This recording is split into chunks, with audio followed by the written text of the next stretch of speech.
बिस्मिल्लाहिर्रहमानिर्रहीम। अस्सलाम वालेकुम क्लास सेकंड ईयर। आज आपका टॉपिक है ओम्स लॉ। आपने सेकंड चैप्टर स्टार्ट किया, उसमें आज आपने ओम्स लॉ के बारे में पढ़ना है। पहले तो जस्ट इंट्रोडक्शन था, अब बाकायदा ये चैप्टर एक इम्पॉर्टेंट टॉपिक से स्टार्ट हो रहा है। ओम्स लॉ, सबसे पहले ओम्स लॉ की स्टेटमेंट है।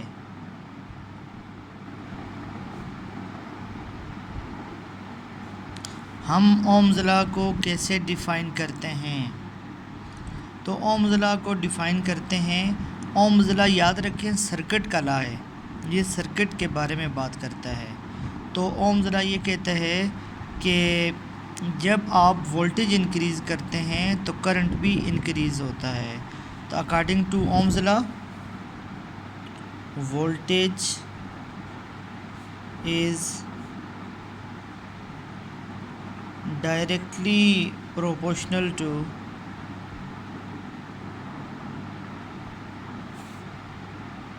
current.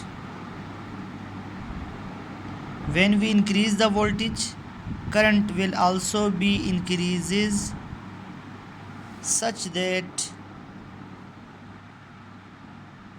temperature remains constant. Temperature constant रहना चाहिए। अगर टेम्परेचर कांस्टेंट नहीं रहता तो फिर ये कंडीशन पूरी नहीं होगी। तो according to Ohm's law, voltage is directly proportional to current और current is directly proportional to voltage. तो V is directly proportional to I, इस तरह आप लिख सकते हैं। वोल्टेज करंट के डायरेक्टली प्रोपोर्शनल है।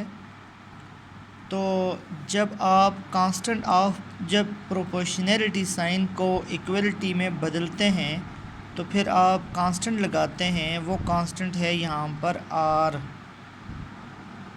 इसको आप अरेंज करके लिखें तो ये हो जाएगा V is equal to IR। ये ओम लॉ की स्टेटमेंट है, ये उसकी मैथमेटिकल फॉर्म है ओम्स लॉ की। According to Ohm's law, voltage is directly proportional to current and V is equal to IR। ये ओम्स लॉ की मैथमेटिकल फॉर्म, ये एक इक्वेशन पूरे ओम्स लॉ को डिफ़ाइन करती है। इसमें V वोल्टेज है, I करंट है और R रेजिस्टेंस है। रेजिस्टेंस को हम कैसे डिफ़ाइन करेंगे? यहाँ से देखें, R is equal to V by I यहाँ पर मल्टीप्लाई हो रहा है, नीचे जाके डिवाइड हो जाएगा। तो R is equal to V by I। तो यहाँ पर देखें रेजिस्टेंस कैसे डिफ़ाइंड हो रहा है, ratio of voltage to the current is called resistance. Voltage और करंट की जो रेशो है वो क्या है? रेजिस्टेंस है। एक तो आप इस इक्वेशन से रेजिस्टेंस को डिफ़ाइन कर सकते हैं। दूसरा आप डिफ़ाइन कर सकते हैं रेजिस्टेंस को, आप रेजिस्टेंस को अलग से फिर इसकी प्रॉपर डिफिनीशन भी कर सकते हैं। देखें, रेजिस्टेंस का मतलब होता है ऑपोजिशन देना, opposition to the flow of current।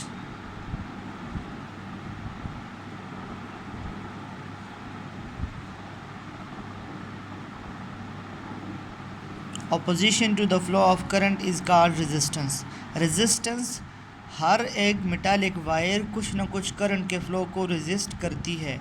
वो कितना रेजिस्ट करती है, कितना वो फ्लो को अपोज करेगी, ये है उसकी रेजिस्टेंस। तो रेजिस्टेंस, ये मैथमेटिकल डिफिनीशन है, ये उसकी प्रॉपर डिफिनीशन है। रेजिस्टेंस का जो यूनिट है, रेजिस्टेंस का यूनिट है ओम, ये सिंबल है इसकी, ये रेजिस्टेंस का यूनिट है, ठीक है। इसको हम ओम पढ़ते हैं। तो 1 ohm resistance, 2 ohm resistance, 3 ohm resistance, तो ये रेजिस्टेंस का यूनिट है। तो ये ओम्स लॉ के बारे में मैंने आपको बेसिक बताया कि ओम्स लॉ को हम डिफ़ाइन कैसे करेंगे और ओम्स लॉ की मैथमेटिकल फॉर्म और ये तमाम मामला।